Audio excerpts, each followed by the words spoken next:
There is a kind of niceness that has nothing to do with warmth. It looks like warmth. It performs warmth so well that everyone around it is convinced.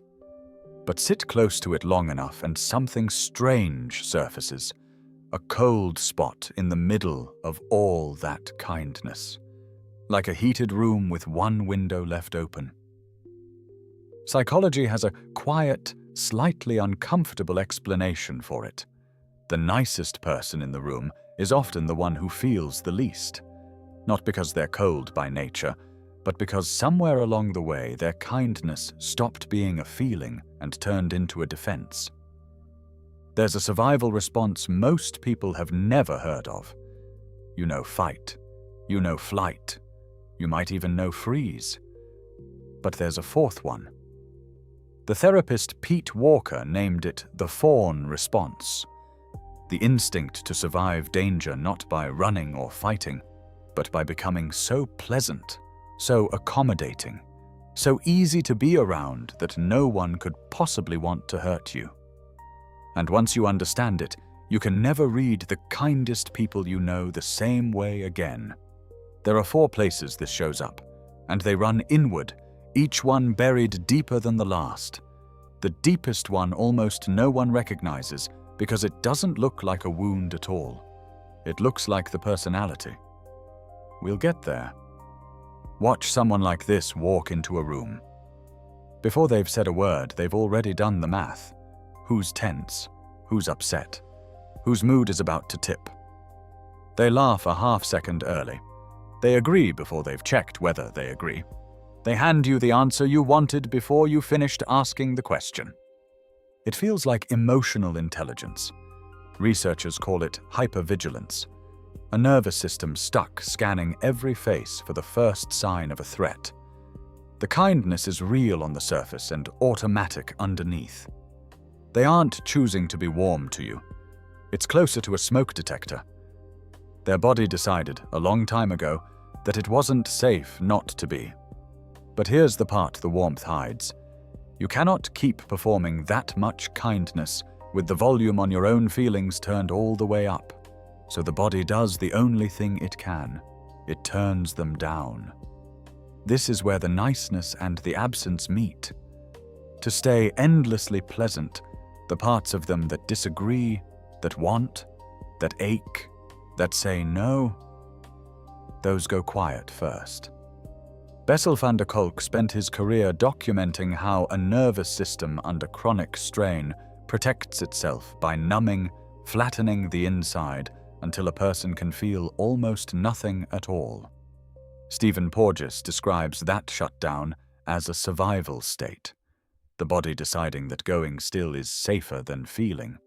So they smile at you with their whole face, and behind it, the lights are off.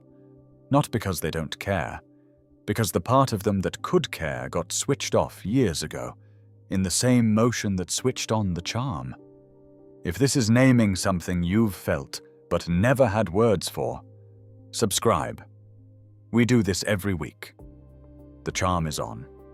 The person running it is somewhere else entirely. Here's where you finally feel the gap. You'd think loving someone like this would be easy. They never fight. They never demand. They're the most agreeable person you've ever dated, the friend who's always free, the one who says exactly what you needed to hear. And yet you can never quite reach them. Every time you go looking for the real person, your hand closes on a kindness instead. The lights in that room are turned so far down they can't even see you reaching. They give you agreement when you wanted honesty, a compliment when you asked a question. And here's the part that should make you angry on their behalf. The most agreeable person you know ends up well-liked by everyone and well-loved by no one. No one was ever let close enough to do it. And if you're recognizing yourself in this, not the person loving them, but the person being described, there's one last layer, and it's the deepest. Everything so far is about how other people experience you. The thing that actually costs the most is invisible even to you.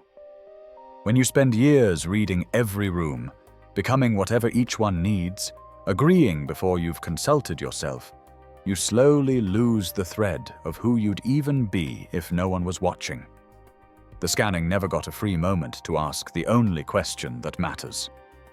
What do I want?